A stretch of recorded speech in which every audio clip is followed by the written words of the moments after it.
بسم اللہ الرحمن الرحیم۔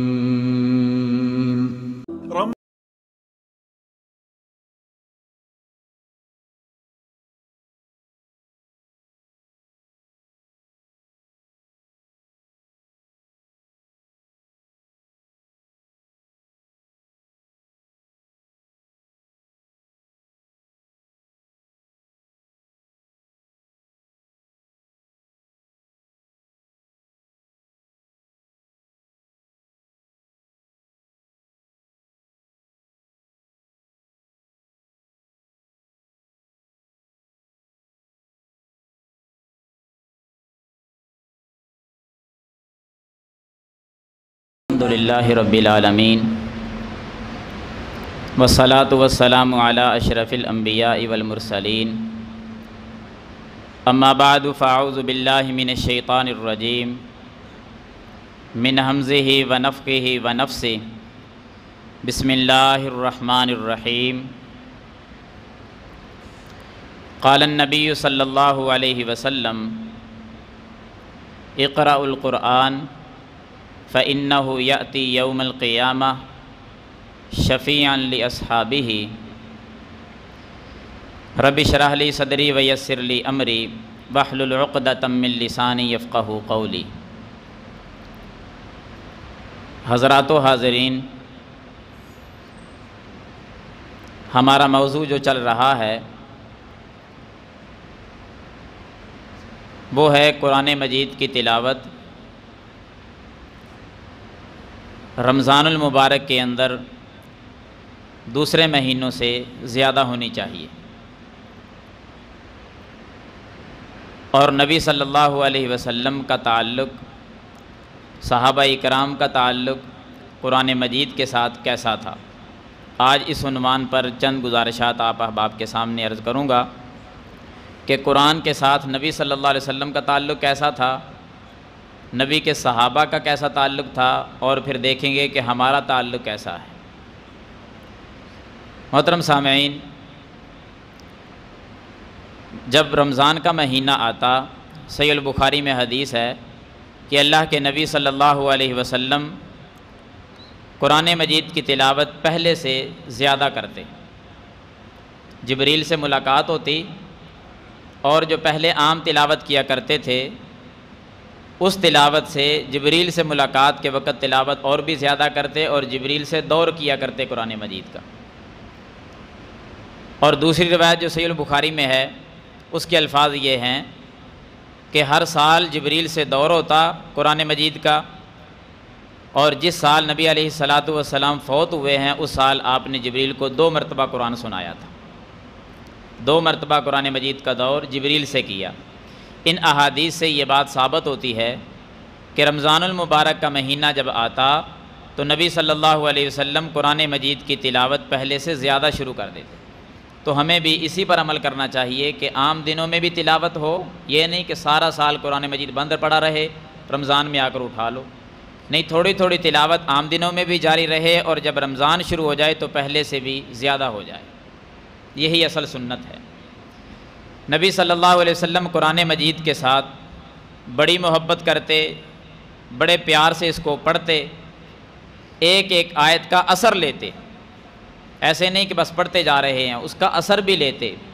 احادیث میں آپ نے عام معروف روایات ہیں، ایک ایک آیت پر ساری ساری رات گزار دیتے اور وہ بھی روتے ہوئے۔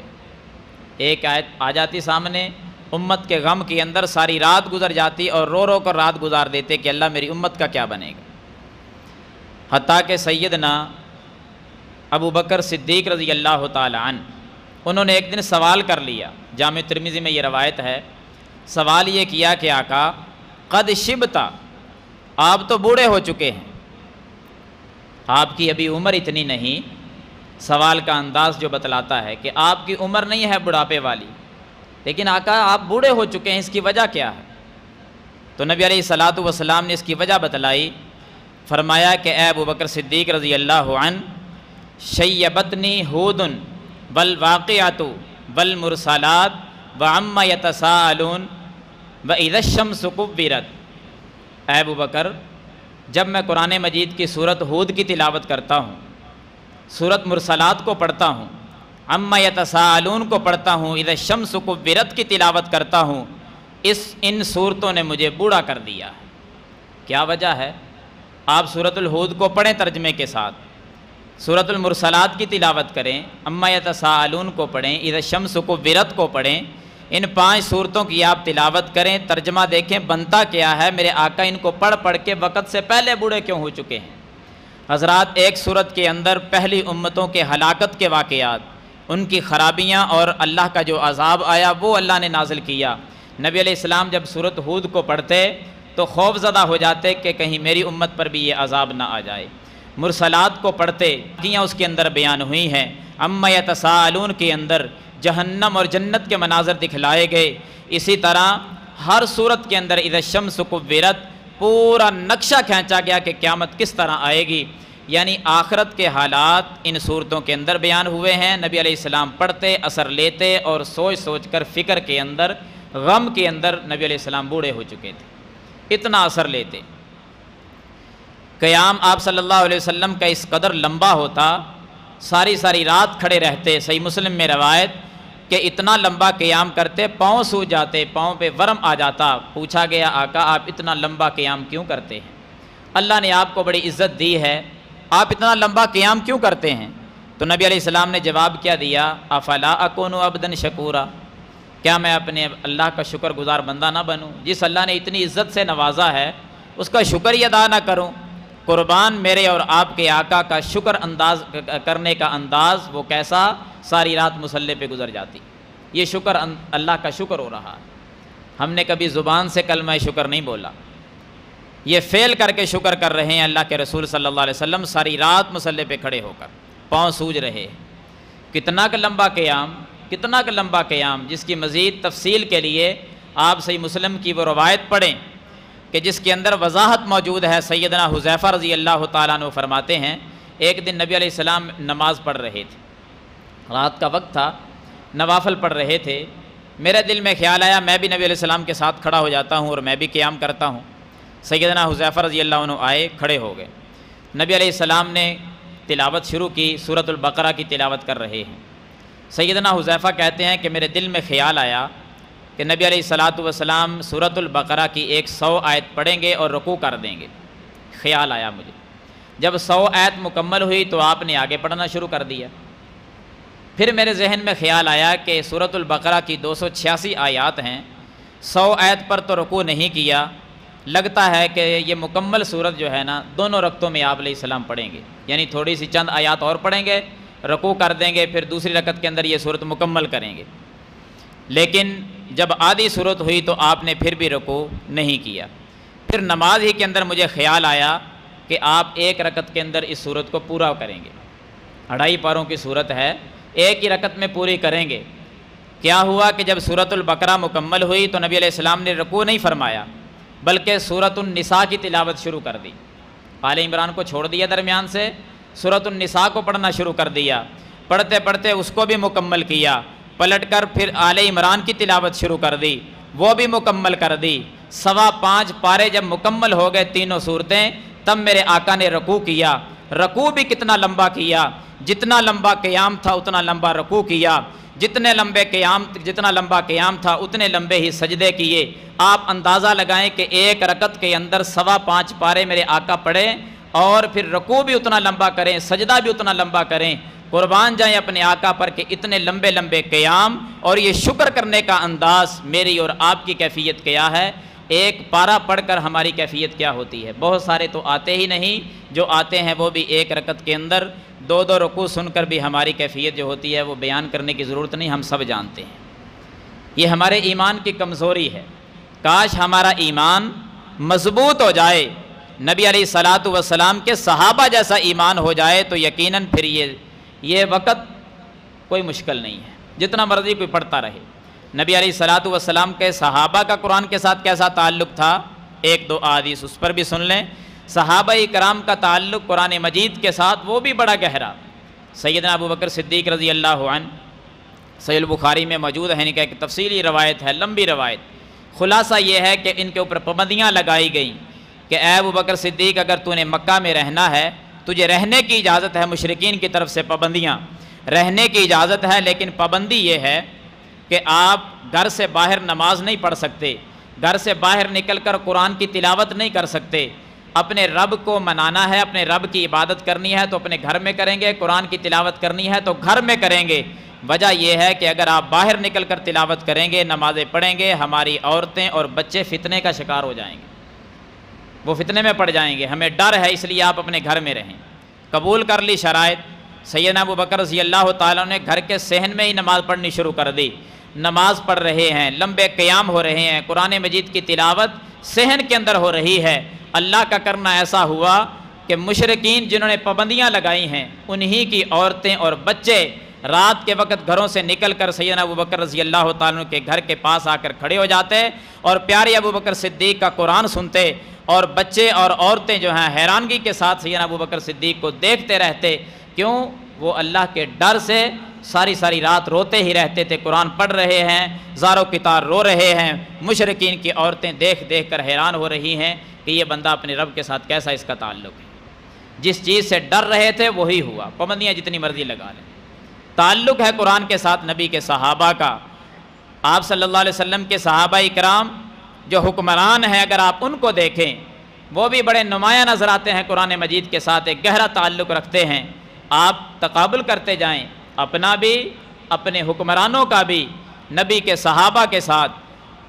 نبی علیہ الصلوۃ والسلام کے صحابہ کرام جو حکمران تھے، سیدنا عمر بن خطاب رضی اللہ عنہ امیر المومنین ہیں، صحیح البخاری کے اندر ان کا یہ واقعہ ہے، امیر المومنین ہیں، اور جتنے بھی ان کے ساتھ مشورہ دینے والے، کام چلانے والے، امور مملکت چلانے والے، یعنی وزیر اور مشیر جتنے بھی ہیں، سارے کے سارے قرآن کے حافظ ہوتے تھے۔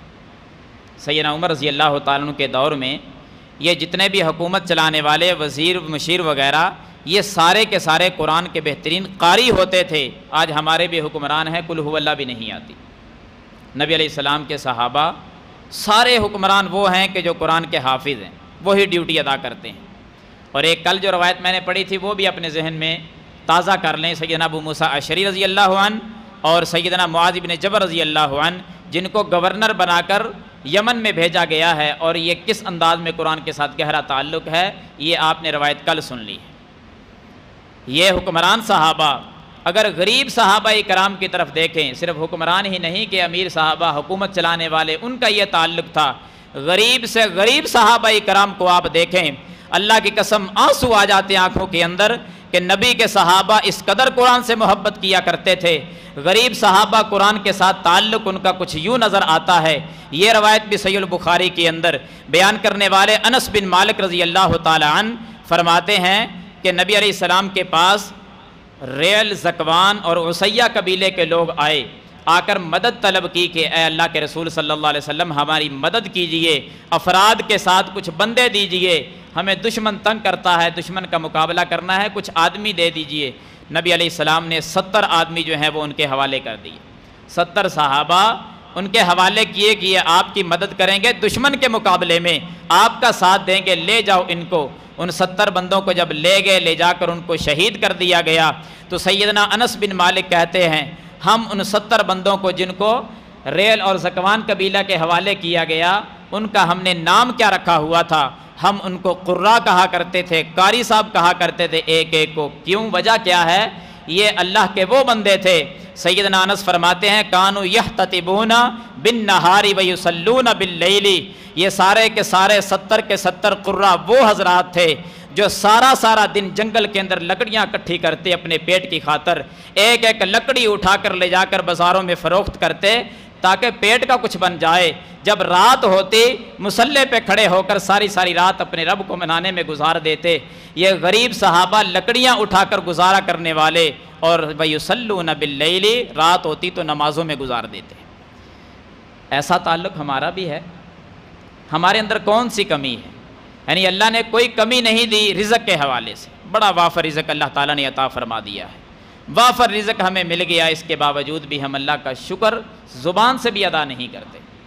اعمال تو ہم نے کیا کرنے ہیں؟ نبی صلی اللہ علیہ وسلم کا تعلق کیسا، نبی کے صحابہ کا کیسا، اور آج اسی نبی کے امتیوں کا کیسا، یہ فیصلہ آپ نے کرنا ہوگا۔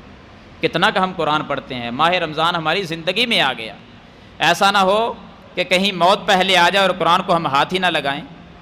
بڑی عمر اور چھوٹی عمر کا کوئی فرق نہیں، اگر قرآن مجید نہیں پڑھا ہوا تو آج سے ہی شروع کر دیں، آپ پڑھنا شروع کریں، اللہ رحمت کرے گا انشاءاللہ، قرآن مجید آپ پڑھنا سیکھ جائیں گے۔ اللہ سے دعا ہے کہ اللہ تعالیٰ مجھے اور آپ کو کثرت کے ساتھ قرآن مجید پڑھنے کی توفیق عطا فرمائے، اور جو قرآن پڑھے گا، اب ہم اگر پڑھنا شروع کر دیں تو اللہ کی کون کون سی رحمتوں کے ہم مستحق بن سکتے ہیں، انشاءاللہ آئندہ ملاقات میں اسی پہ گفتگو ہوگی۔ اللہ سے دعا ہے کہ اللہ ہم سب کو عمل کرنے کی توفیق عطا فرمائے۔ وما توفیقی الا باللہ۔